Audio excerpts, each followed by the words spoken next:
ಯಾಕೆ ಕಲ್ಯಾಣ ವೆಂಕಟರಮಣ ಸ್ವಾಮಿ ಅಂತ ಕರೀತಾರೆ ಅಂದರೆ, ಇಲ್ಲಿ ಶ್ರೀನಿವಾಸ ದೇವರು, ಅದರ ಕೆಳಗಡೆ ಅಲ್ಲಿ ಶ್ರೀದೇವಿ ಮತ್ತು ಈ ಕಡೆ ಎಡಭಾಗದಲ್ಲಿ ಭೂದೇವಿ ಎರಡೂ ಒಟ್ಟಿಗೆ ಇರ್ತಕ್ಕಂಥದ್ದನ್ನು ನಾವು ಕಾಣ್ತೇವೆ. ಯಾವ ವಿಗ್ರಹದಲ್ಲಿ ಶ್ರೀದೇವಿ ಮತ್ತು ಭೂದೇವಿ ವಿಗ್ರಹದಲ್ಲೇ ಅಡಕವಾಗಿರುತ್ತೋ ಅದನ್ನು ಕಲ್ಯಾಣ ಶ್ರೀನಿವಾಸ, ಕಲ್ಯಾಣ ವೆಂಕಟರಮಣ ಸ್ವಾಮಿ ಅಂತ ಕರೀತಾರೆ. ಯಾರಿಗೆ ಮದುವೆ ಆಗಿಲ್ಲ, ಮದುವೆಗೆ ಅಡೆತಡೆ ಆಗ್ತಾ ಇದೆ, ಮದುವೆಗೆ ಸಮಸ್ಯೆಗಳಾಗ್ತಾ ಇದೆ, ಗಂಡು ಬರ್ತಾ ಇದೆ ಸೆಟ್ ಆಗ್ತಾ ಇಲ್ಲ, ಅಥವಾ ಹೆಣ್ಣು ಬರ್ತಾ ಇದೆ ಸೆಟ್ ಆಗ್ತಾ ಇಲ್ಲ, ಇನ್ನೇನೋ ಹತ್ರ ಬಂತು ಕಿತ್ತೋಗ್ತಾ ಇದೆ, ಈ ಥರ ಸಮಸ್ಯೆಗಳಿಗೆ ಈ ದೇವಸ್ಥಾನದ ಒಂದು ಪ್ರತೀತಿ ಅಂದರೆ, ಈ ಭಗವಂತನ ಕಲ್ಯಾಣ ವೆಂಕಟರಮಣ ಸ್ವಾಮಿಯನ್ನು ಪ್ರಾರ್ಥಿಸಿ ಅಲ್ಲಿ ಅವರ ತಲೆ ಮೇಲೆ ದೇವರ ಒಂದು ಷಡಾರಿಯನ್ನು ಇಡ್ತೇವೆ.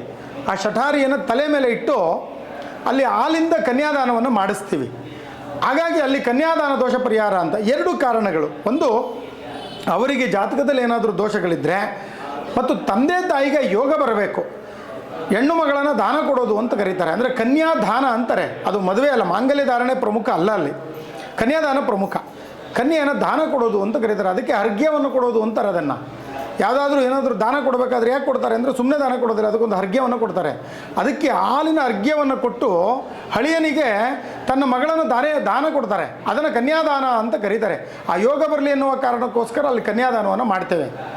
ಬಹುತೇಕ ನಮ್ಮ ದೇವಸ್ಥಾನದಲ್ಲಿ ಕಲ್ಯಾಣೋತ್ಸವ ಆದರೆ ಮದುವೆಯ ವಯಸ್ಸು ದಾಟಿರ್ತಕ್ಕಂಥವರೇ ಬಹುತೇಕ ಬರೋದು. ಆದರೆ 85ರಿಂದ 90% ರಿಸಲ್ಟ್ ಸಿಗ್ತಿದೆ. ಬನ್ನಿ, ಇಲ್ಲಿ ಸರಳವಾಗಿ ಪೂಜೆಯನ್ನು ಮುಗಿಸ್ಕೊಂಡು ತೀರ್ಥಸ್ನಾನ ಮಾಡ್ಕೊಂಡು ಹೋದರೆ ಅವ್ರಿಗೆ ಶೀಘ್ರದಲ್ಲಿ ಮದುವೆ ಫಿಕ್ಸ್ ಆಗ್ತಾ ಇರೋದನ್ನು ನಾವು ಕಾಣ್ತೇವೆ. ಯಾರಿಗೆ ಕಂಕಣ ಭಾಗ್ಯ ಕೂಡಿ ಬರುತ್ತಿಲ್ವೋ, ಮದುವೆ ವಿಳಂಬ ಆಗ್ತಿದೆಯೋ ಅಂಥವರು ಈ ಕ್ಷೇತ್ರದಲ್ಲಿ ನಡೆಯುವ ಕಲ್ಯಾಣೋತ್ಸವಕ್ಕೆ ಭಾಗಿಯಾಗಿ ಬೇಗನೆ ದೋಷಗಳು ನಿವಾರಣೆಯಾಗಿ ಮದುವೆ ಯೋಗ ಕೂಡಿ ಬರುತ್ತದೆ. ಇದೇ ತಿಂಗಳು ಅಂದರೆ ನವೆಂಬರ್ 23ನೇ ತಾರೀಕು ಭಾನುವಾರ ಶ್ರೀನಿವಾಸ ಕಲ್ಯಾಣೋತ್ಸವ ನಡೆಯುತ್ತದೆ.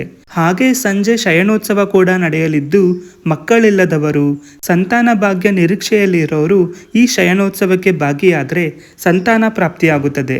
ಈ ದೇವಸ್ಥಾನದ ಅಡ್ರೆಸ್ ಬಂದು ಶ್ರೀ ಕಲ್ಯಾಣ ಲಕ್ಷ್ಮೀ ವೆಂಕಟರಮಣ ದೇವಸ್ಥಾನ, ಡಾಕ್ಟರ್ ರಾಜ್ಕುಮಾರ್ ರಸ್ತೆ, ಕಲ್ಯಾಣಗಿರಿ, ಮೈಸೂರು.